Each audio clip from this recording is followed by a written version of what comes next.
आंलाय सानदोंमोन दसेनलाने दा मोनगारबाय आं साबाल'से हिन्जावा बुबाय आंखौ फेन्दा फेन्दा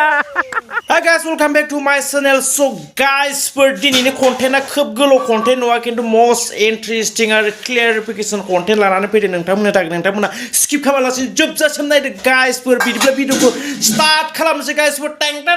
द शो दाखालि भिडिअ खालामनाया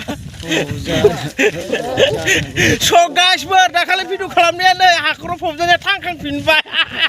आयदा दाखालि हिन्जावसा लानानै हाखर फबजानाया थांखांफिनबाय बिसोरा लालानो गनजों लानो नागिरदोंमोन आं गनजों लानो नागिरनायाव हिन्जावा होखारबाय नामा जाखो होखारनायखाय फैबो लालिया आच्छा लानाय जानाय नंलिया आच्छा दे होखारामोनबाथ' लागौमोन बिजनबाबो हिन्जावजों डबल रायजाबाय नामा नङा दा बर्थमान गामिनि हिन्जावफ्रा रायसोगारनायखाय नांलिया गामिनि हिन्जावफ्रा रायसोगारनायखाय नांलिया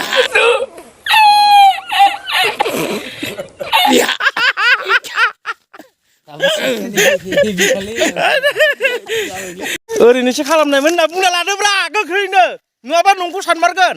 ओरैनोसो बुंनानै लादोंमोन आं ओरैनोसो बुंना लादोंमोन फबनायाबो ओरैनोसो फबनाय होनना बुंदों ओरैनोसो फबनाय ओमफ्राय आरो मा बुंबावो ओमफ्राय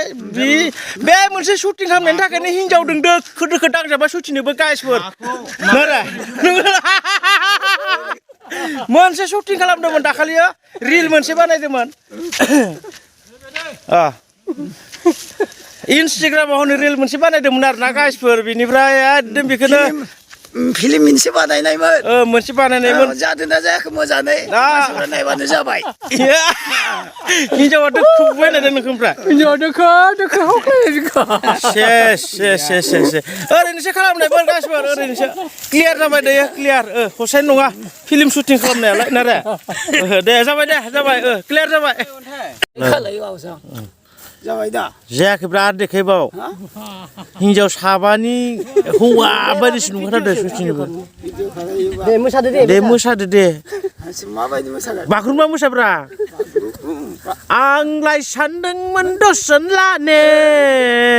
दा मोनगारबाय आं साबाल'से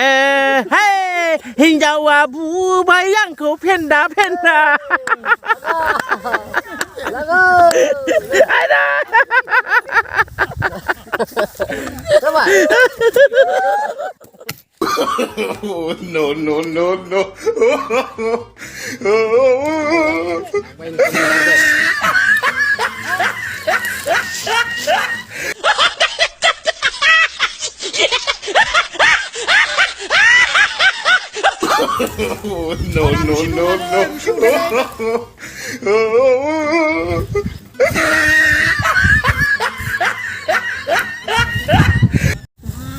बस